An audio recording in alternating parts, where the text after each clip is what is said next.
የኦሮሞ ነጻነት ግንባር አመራሮችና ኃላፊዎች ወደ ሀገር ሲመለሱ ተማረኩ ከመባል የሚሻለውን መንገድ መርጠው ከመማረክ የማይተናነስ ወደ ሀገር የመመለስ ጉዳይ ነው የነበረው። ታውቃለህ፣ የኦሮሞ ነጻነት ግንባር መሪዎች ለ20 ዓመት እና ከዛ በላይ ኤርትራ አስመራ እንደነበሩ እንግዲህ እሱን ግልጽ ለማድረግ ያክል ኤርትራ በነበሩበት ጊዜ የነበረው ትግል ቀጭጮ ነው የኖረው።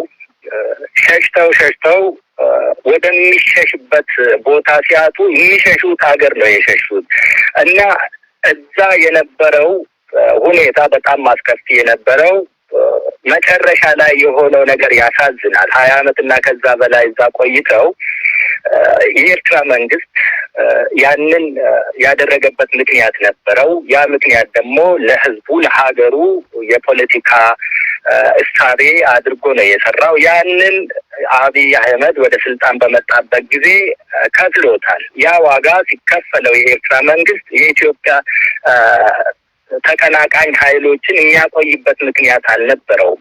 ባይ ዘ ወይ የኢትዮጵያ ተቀናቃኝ ኃይሎች የኦሮሞ ነጻነት ግንባር ብቻ አልነበረም ኤርትራ ውስጥ የነበረው። በጣም ከጥግ እስከ ጥግ የማይገናኙ አይዲዮሎጂዎችን የሚከተሉም ጭምር እንደ አርበኞች ግንቦት ሰባት፣ ደምሂት፣ የትግራይ፣ የሲዳማ፣ ጋምቤላ፣ ቤኒሻንጉል እና የሶማሊያ ኦጋዴን ብዙ የነበሩ ምንም የማይገናኙ በአይዲዮሎጂም በእሳቤም የማይታረቅ አይነት ፖለቲካ የሚከተሉ የነበሩ እንደዚህ አይነት ሁሉ ነበር ሰብስቦ ያስቀመጠው የኤርትራ መንግስትና ያንን እንደ በትር አድርጎ ሲጠቀምበት የነበረው ያገኘውን ማግኘት ሲገባው ስላገኘ የኦሮሞንና ሌሎችንም አመራሮችና እዛ የነበሩትን ሁሉ ወደ ሀገራቸው እንዲመለስ ነበር ያደረገው የኤርትራ መንግስት እንጂ እርቅ አልነበረ እና የኦሮሞ ነጻነት ግንባር መሪዎችም ያን ነበር የገጠማቸውና እንደዚህ አይነት ነገር ሲገጥማቸው ቁጭ ብለው ከኢትዮጵያ መንግስት ጋር ለመደራደር ጊዜም ቦታም ፋታም አላገኙ እና ከመማረክ ይልቅ በእንደዛ አይነት ክብርም ልለው አልችልም ብቻ ኮንፊውዥን ስለነበረ በእንደዛ አይነት ሁኔታ ነበር ወደ ሀገር ቤት የተመለሱት። ያንን ምስጢር እኔ በደንብ አድርጌ ያውቀዋለሁ። እርቅ አልነበረም፣ ስምምነት አልነበረም። የኦሮሞ ህዝብ ትግል መቋጫው በእንደዛ አይነት ልክም የሚቋጭ አይነት አልነበረም። ይሄንን ምስጢር ሁሉ የሚያወቅ እርቅ ስላልነበር ድርድር ስላልነበር የተግባቡበትና የተማመኑበት አንድም አይነት የተቀመጠ ነጥብ ስላልነበር ይሄን ሁሉ ስለምናውቅ ሌላው ይቅርና በትግል ላይ የነበሩ እንግዲህ የኦሮሞ ነጻነት ግንባር በግንባር ተመስርቶ በጠመንጃ አፍ ደግሞ የሚዋጋ ስለነበር ያንን ክንፍ ደግሞ የኦሮሞ ነጻነት ሰራዊት ነበር የሚያራምደው እና ሰራዊቱ እንደ ሰው ብዙ ዘመናትን ጫካ ውስጥ ያሳለፈ ህይወቱን የገበ ብዙ እድሜውን የጨረሰ ወጣት ስለ ነገ ዕጣ ፈንታው ራሱ አልተወሰነለትም። ሌላው ይቅርና ስለ ኦሮሞ ህዝብ ነጻነት ይቅርና ስለ ኦሮሞ ህዝብ ከሌሎች ብሔር ብሔረሰቦች ጋር እኩልነት መመስረት ይቅርና ወታደሮቹ ራሱ ስለ ነገ ህይወታቸው ምንድን ነው የሚባለው የሚሆነው ምንድን ነው ይሄንን አልመለሰም የኦሮሞ ነጻነት ሰራዊት የኦሮሞ ነጻነት ግንባር አመራር። ስለዚህ አመራር ወደ ሀገር ቤት ስንመለስ እኛ መቆየን ነበረብን። ስንቆይ ደግሞ አመራሮቹ ወደ ሀገር ቤት ስትመለሱ እኛ አይደለም ከነሱ ሰራዊት የለንም የሚል ክደት ነው የመጣው። በዛን ጊዜ ትግሉን ማትረፍ ነበረብንና የኦሮሞ ነጻነት ግንባር እንዲሁም የኦሮሞ ነጻነት ሰራዊት መሪውን በአንድ ላይ አድርጎ መጥቶ በፖለቲካውም በሚሊተሪውም በኩል በአንድ ላይ አራምደን እንድንቀጥል ነው የወሰነውና ስለዚህ አገር ቤት ከገባው ጋር ምንም አይነት ግንኙነት የለንም ማለት ነው። እነሱ ከካዱን እለት ቀን ጀምሮ እኛ በራሳችን ኢንዲፔንደንት ሆነን ይሄንን ትግል እያራመን ነው ያለነውና ይሄንን ኮንፊውዥን ሁሉ ጊዜ ደጋግሞ የሚያነሱ ሰዎች ይረዱታል ብዬ አምናለሁ። ለተከታታዮቻችን ግልጽ እንዲሆን ነው ያነሳሁት። ስለዚህ ወደ ኢትዮጵያ አብይ አህመድ ወደ ስልጣን ከመጣ በኋላ ወደ ኢትዮጵያ ከገቡት ሰዎች ጋር አይደለም ወደ ኢትዮጵያ የገባችሁት በራሳችሁ መንገድ ነው ማለት ነው? በፍጹም የኦሮሞ ነጻነት ሰራዊት እኮ ኦሮሚያ ውስጥም ነበር። በዚህ ስፔሻሊ ወደ ምዕራብ አካባቢ ጃለገሰ ወጂ ነው የነበረው። ከሱ መስዋዕት ጀምሮ ነው እኔ እዚህ የነበርኩት። አንዳንድ ጊዜ እና አብይ የተናገረውን የኢትዮጵያ ሕዝብ መሞሪ ሾርት ነው ያለውን ታስታውሳለህ? በእርግጥ የኢትዮጵያ ሕዝብ ጠዋት ቁርሱን በልቶ ለቀምሳው ስለምራወራት ከምሳ በኋላ ደግሞ ለእራቱ ስለሚያስት ምን አቦኩ ምን ጋገሩ የሚለውን ብዙውን ጊዜ ትኩረት ላይሰጥ ይችላል እና እንደዛ ብል አይደንቀኝም። ብቻ እሱ ማለት የፈለገው ሕዝቡ ሁልጊዜ የሚዋሹትን ትላንት ምን ተናገራችሁ ዛሬ ደግሞ ምን አላችሁ አይነት ነገር እየተከታተለ ወይ ህዝቡ እያወቀም መልስ ስላጣበት ደግሞ ዝም ብሎ ንቆቱን የተወ ነገር ሊሆን ይችላል። ብዙውን ጊዜ ይናገራሉ።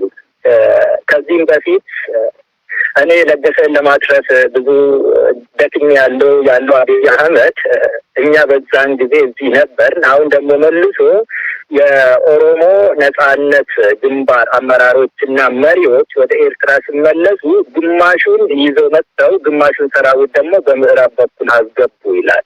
ይሄ በጣም ፌዘውና ከዛም በፊትም የነበረ በደቡብ በኩል በምስራቅም በኩል በምዕራብም እንደውም በሰሜን እንዲሁም ደግሞ ሰንትራል ኦሮሚያን ይንቀሳቀስ ነበር። እንዳሁኑ ጎልቶ ራሱን ችሎ በመሳሪያ አቅምና በአቅም ተደራጅቶ አይንቀሳቀስም ይሆናል እንጂ የዛን ጊዜም ነበር። እኔ የኦሮሞ ነጻነት ሰራዊት በኦሮሞ ነጻነት ግንባር አመራርነት ተቀላቅዬ ይኸው 19 አሁን ወደ 20 ዓመት እየገፋው ነው እና ከኤርትራ የገባ ኃይል አይደለም እዚህ ያለው እና እንደዚህ አይነት ነገሮች እንግዲህ በአንተ ላይ ተኩሶ የሚገልሰው እና አንተም ተኩሶ የምትገለው ተቃራኒ ከቆምከው ሰው እንደዚህ አይነት ነገር ሁሌም ልታገኘው ትችላለህ እና ምንም የሚደንቅ ነገር የለውም። በዚህ ጉዳይ የመጨረሻ ጥያቄ ወደ ሌላ ጉዳይ ከመሻገሬ በፊት አብይ አህመድ ቀደም ሲል እንደጠቀስከው ለገሰ ወጊ ለማትረፍ መረጃ ቀብል ነበር የሚል ነገር ተናግሮ ብዙ አነጋግሮ ነበር። እውነት ነው ይሄ ነገር? በፍጹም ያ የተሳሳተ ነው። አብይ አህመድ ለገሰን ለማትረፍ መረጃ ሲያቀብል አልነበረም የኖረው። ለገሰን እንዴት አድርጎ ወደ ወጥመድ ማስገባት የሚችልበትን ሁኔታ ነው የፈጠረው እሱ። ይህንን ነገር ከዚህም በፊትም አንድ ሚዲያ ላይ ተናግሬ ነበር። ግን ያ ሚዲያ ለኦሮሞ ነጻነት ግንባር አመራሮች ክብር ስል አላስተላልፈውም ብሎ ያስቀረው ነበር። እንዴት ነው የሆነው መሰለህ ወንድሜ? ከዚህም በፊት እንግዲህ ታውቃለህ የሞባይል ስልኮች ባልነበሩበት ጊዜ ኮሚኒኬሽን በጣም ይከብድ ነበር እና የሞባይል ስልኮች ኢትዮጵያ ውስጥ መስመር መዘርጋት ሳይጀምሩ ሳተላይት ፎኖች ነበሩ እና የጃለገሰ ሳተላይት ፎን አይሰራም ነበር። ያ ሳተላይት ፎን እንዲሰራና መስመር ላይ እንዲመጣለት አብይ ኦፕሬሽን አለ ወደ ምዕራብ አካባቢ ለገሰን አግኝታችሁ ይሄን አይነት ኦፕሬሽን እንዴት አድርጎ ሰርቫይቭ እንደሚያደርግ ንገሩት ብሎ ለነ ዳውድ ኢብሳ መልእክት ያቀብል ነበር። ያ መልእክት ለገሰ ያልሰራውን ስልክ ሰርቶ በዛ ኮሚኒኬት እንዲያደርግና በዛ ስልክ ደግሞ እነ አብርሃም ማንቸስተር የነበሩ እነ ጠቅላይ ሚኒስትር በዛን ጊዜ በሌት ፕራይም ሚኒስትር ኦፍ ኢትዮጵያ መለስ ዜናዊ የነበሩበትና ያንን ከቻምበሩ ሆኖ መለስ የመራው ስልኩን ሙሉ በሙሉ አምጥቶ መስመር ውስጥ አስገብቶ እየተከታተሉበት 6 ዲቪዥኖች በስፔሻሊ ደግሞ ቀድሞ የኦሮሞ ነጻነት ሰራዊት የነበሩ እና ጃለገሰን እንቅስቃሴውን በደንብ የሚያውቁ ግን ኦፒዲዮ የሚባለው በዛን ጊዜ ድርጅት ኦህዴድ እዛ የተጨመሩ እነዛን አዋቅሮ ለ3 ሳምንታት በዛ ስልክ ተከታትሎ ነው ጃለገሰን ሊያገኙት የቻሉት። ስለዚህ አብይ አህመድ ጃለገሰን አስገደለው እንጂ ከመገደል አላዳነውም። ይሄ ነው ትክክለኛው መረጃ፣ ይሄ ነው እውነቱ። ወደ ሌላው ነገር ልሻገር። በተለያየ መንገድ ያለፉት አመታት በኦሮሚያ ክልል ውስጥ ብዙ መልከ ብዙ የሆኑ አንዳንዱ ብሔር ተኮር፣ አንዳንዱ ሃይማኖት ተኮር፣ አንዳንዱ አመለካከት ተኮር የሆኑ ብዙ አይነት ጭፍጨፋዎች ሲደረጉ ሰምተናል። በዚህም ልባችን እጅግ ይሰበራል። የኔ ጥያቄ ላንተ እንግዲህ በተለያዩ ዓለም አቀፍ ተቋማት መንግስትንም የኦሮሞ ነጻነት ሰራዊትንም ብሔር ተኮር ጭፍጨፋዎችን በተመለከተ ተጠያቂ የሚያደርጉ ሪፖርቶች ይወጣሉ። ሰራዊታችሁ እንዲህ ያለ ጭፍጨፋዎችን ያካሂዳል ወይ? የሚያካሂድ ከሆነ ስለምን ያካሂዳል? ይህንን ማድረግ ምን ፖለቲካዊ ትርፍ ያስገኛል? መንግስትም እንደዚሁ በኦሮሞ ነጻነት ሰራዊት በኦሮሚያ የሚካሄዱ ግድያዎችን ሁሉ ይፈጽማል የሚል ክስ ያቀርባል እና ይሄ ጭፍጨፋ ማካሄድ ምን ፖለቲካዊ ትርፍ ያስገኛል? የኦሮሞ ነጻነት ሰራዊት ለፖለቲካ ትርፍ ፍጆታ አይደለም የሚንቀሳቀሰው ኦሮሚያ ውስጥ። የኦሮሞ ነጻነት ሰራዊት ቅድም እንደጠየቀኝና እኔም እንደመለስኩልህ ኢትዮጵያ ውስጥ ከሁሉም ብሔር ብሔረሰቦች ጋር እኩልነት፣ ነጻነት ተመስርቶ ወይ ደግሞ መልካም ጎረቤትነት ላይ የተመሰረተ አኗኗርን ለማምጣት ነው የምንታገለው እና ከዚህም በፊት ወደ ኋላ ተመልሰን ታሪክን ማየት ይገባናል። እንቁፍቱ አደቁሬ የሚባል በደኖ፣ አርባ ጉጉ፣ ባምባሲ ብዙ ቦታዎች በዚህ መንግስት በኢህአዴግም ጊዜ ከዛም በፊት በደርግ ጭፍጨፋዎች ነበሩ። ሁልጊዜ ጭፍጨፋዎች ይካሄዳሉ። ዘርን፣ ሃይማኖትን፣ ብሔርን መሰረት አድርገው ሁልጊዜ ሰዎች ለፈለጉት አይነት ዓላማ ለማዋል ወጥተው እንደ በጠቀን ይጮዋሉ። ሀገሪቷ የተመሰረተችበት መንገድ ኢትዮጵያዊም የሚያስብለን አይነት አንድ ሀገር አለችን ብለን የምንግባባበት ፖይንት የለንም። ስለዚህ ወደ ፈለግከው ነገር ማራመድ ትችላለህ። ጭፍጨፋል የሰውን ዘር እንደፈለግ ወደ ፈለግ ለፈለግከው ዓላማ ለፈለግከው ፖለቲካ ፍጆታ ማዋል ትችላለህ። እንደየምቱ ነው የሙዚቃ ትርኢቱ የሚሄደው። በእንደዛ አይነት ሁኔታ ጭፍጨፋዎች ሲካሄዱ ብዙውን ጊዜ ብሔርን መርጠ፣ ሃይማኖትን መርጠ፣ ዘርህን መርጠ ትጮዋለህ። ያም ሁሉ ያልፋል። የተደረገው ተደረገ። ይሄ ነው የተደረገው።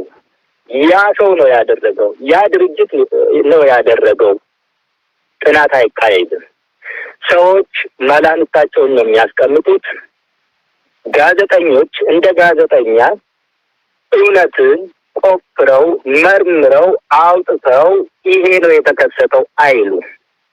ሁሉም በየቤቱ እንደየ ሃይማኖቱ፣ ዘሩ፣ ብሔሩ አልቅሶ ሌላው ተበዳይ ሌላው ደግሞ በዳይ ሆኖ ሁሉም ጣቱን ወደ ፈለገበት ቀስሮ ያ ነገር ያልፋል። በእንደዚህ አይነት ሁኔታ እና በእንደዚህ አይነት አኳኋን ነው እንግዲህ ኢትዮጵያ እየኖረች ብዙ ችግሮችን እያለፈች እኛ አሁን ባለንበት በራሳችን ጊዜ የራሳችን ጄኔሬሽን አሁን የኔ እድሜ ላይ ያሉ ትውልድ ቦታ የደረስ ነው። በእንደዚህ አይነት መልኩ ጭፍጨፋዎች ሲካሄዱ የኦሮሞ ነጻነት ሰራዊት እንዲሁም ሌሎች መንግስትን የሚወጉ ነቅ ያነገቡ እንዲሁም መንግስት ራሱ ሲወነጃጀሉ የኖሩት አንድን ጊዜ ግን ይሄ ነው የተከሰተው ኢትዮጵያ ውስጥ ተብሎ ተነግሮን አያውቅም። በእንደዚህ አይነት ሁኔታ አሁንም ኢትዮጵያ ውስጥ ጭፍጨፋዎች ይካሄዳሉ። ንጹሃን ሰለባ የሆኑ ነው። ይህንን ለታሪክ ልተወውና በቅርብ ጊዜ እየተደረገ ያለው በሰሜን የሀገሪቷ ክፍል ጦርነት ነበር። በዛን ጊዜ ጦርነት የህዝብ ማዕበል አደራጅተን ሂውማን ዌቭ ሞቢላይዝ አድርገን የቲፒኤልኤፍን ወደ መጣበት ጉድጓድ መልሰነዋል የሚል ፉከራ ነበረ። በብዙ ሚዲያዎችም አንተም ታስታውሳለህ ብዬ ተስፋ አደርጋለሁ። ያንን በሰሜን ውስጥ ያገኘነውን ድል ወደ ምዕራብና ደቡብ ኢትዮጵያ አምጥተን የህዝብ ማዕበልን በማዘጋጀት የኦሮሞ ነጻነት ሰራዊትን ማሸነፍ እንችላለን። በዚህ አይነት ቀመር የመጣ መንግስት ነበር ወደኛ ተመልሶ እና በብዙ ሺዎች የሚቆጠሩ ወታደሮች ከየቦታቸው ከየኢዛቸው ወደ ምዕራብና ወደ ደቡብ ተንቀሳቅሰው ነበር። እነኚህ እንደመጡት ለህዝብ የመጀመሪያ የመስራ የሰጡት በገጀራ፣ በጦር፣ በዱላ፣ ባንካሱ በፈለጋችሁት ነገር ተደራጁና የኦሮሞን ነጻነት ሰራዊት መደምሰስ ይቻላል እና እንደመስሳለን፣ ከኛ ጋር ትወጣላችሁ፣ ስራ የለም፣ የመንግስት መስሪያ ቤቶች ዝግ ይሆናሉ። እንደዚህ አይነት ነገር አድርጎ ይህ በሰሜን ሰርቶ ሊሆን ይችላል፣ እኔ እንጃ። ግን እዚህ እየተደረገ ያለው የኦሮሞ ህዝብ ትግሉ ውስጥ ያለበት ራሱ መስዋዕትነትን እየከፈለ ያለው እየተፈናቀለ፣ እየሞተ፣ እየታሰረ፣ ቤት ንብረቱ እየተዘረፈ፣ እየተቃጠለ ያለው እዚህ ያለው ትግሉ ከህዝብ ጋር የሆነ ትግል ስለሆነ ያ ሊሳካ አልቻለም። ከዚህም በፊት ሰምተህ እንደሆነ መረጃ ሊኖር ይችላል እንደ ጋዜጠኛ የአማራ ሴትለርስ አማራ እዚህ ሰፍረው ያሉት ኦሮሚያ ውስጥ ይታጠቁ ተብሎ ትጥቅ ሲሰጣቸው ነበርና አሁንም ሌላ አዲስ ትጥቅ ሲከፋፈል ነበር።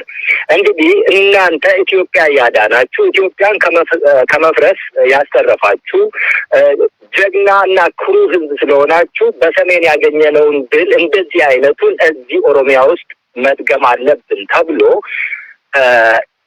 ኢመደበኛ ያልሆኑ አደረጃጀቶችና ትጥቆች ሲከፋፈሉ ነበር። ይሄንን ልብ አድርግልኝ። ሌላው ጋቸነ ስርና የሚባል የስርዓቱን ከጥፋት የሚከላከሉ የስርዓቱ ሺልድ ተብሎ በኦሮሚያ ክልላዊ መንግስት የተመሰረቱ ነበሩ። እነኚህ ደግሞ ሙሉ በሙሉ ሪቤሎላ ወይም ደግሞ ፍሪደም ፋይተርስ አድርጎ ነው የሰሯቸው። ጸጉሯቸው ሂውማን ሄር ወይ ደግሞ ሰው ሰራሽ ጸጉር ተሰጥቷቸው፣ አለባበሳቸው፣ አካሄዳቸው፣ ሁሉ ነገራቸው የኦሮሞ ነጻነት ሰራዊትን መስሎ ነው የተሰሩ። ይህ ሁሉ ነገር ሌላው ሶስተኛው ደግሞ መንግስት የለም። ሚሊሻው፣ ፖሊሱ፣ ወታደሩ ሁሉ ነገሩ ጠመንጃ እየጣለ እየሸጠ በፈለገበት ሰዓት የፈለገ ነገር ያደርጋል፣ ትቶትም ይሄዳል። ሀገሪቷ ውስጥ ስራ የለም። ወጣቱ ተምሮ ስራ ሊያገኝ አልቻለም። ስራ አለማጣት ብቻ ሳይሆን ደግሞ ወጥቶ ለመግባት ሰላም የለውም እና ጠመንጃ እየተትረፈረፈ በመጣ ቁጥር የኦሮሞ ወጣትና ሌሎችም የኢትዮጵያ ብሔር ብሔረሰቦች ወጣቶች ላይ ጠመንጃ ወጥቷል። መንግስት ይሄንን መቆጣጠር ስለማይችል፣ የራሱን ስርዓት መቆጣጠር ስለማይችል፣ ፖሊሱን ሚሊሻውንና ወታደሩን መቆጣጠር ስለማይችል በዚህ መልኩ ጠመንጃ የማንም እጅ ላይ ወድቋል። የመንግስትን ስራ እየተወጣን ያለን እኛ ነን። መንግስታዊ መዋቅር ያለን እኛ ነን እንጂ መንግስት አሸባሪ ነው። አብይ አህመድ ይሄንን ተናግሯል። ብቻ ለሱ ምንም አይቸግረው መልሶ ለመናገር። ለምን የኢትዮጵያ ውስጥ የኢትዮጵያ ህዝብ እሱ እንዳለው ሾርት መሞሪያ ነው ብሏል። እና ከዚህም በፊት አሸባሪዎች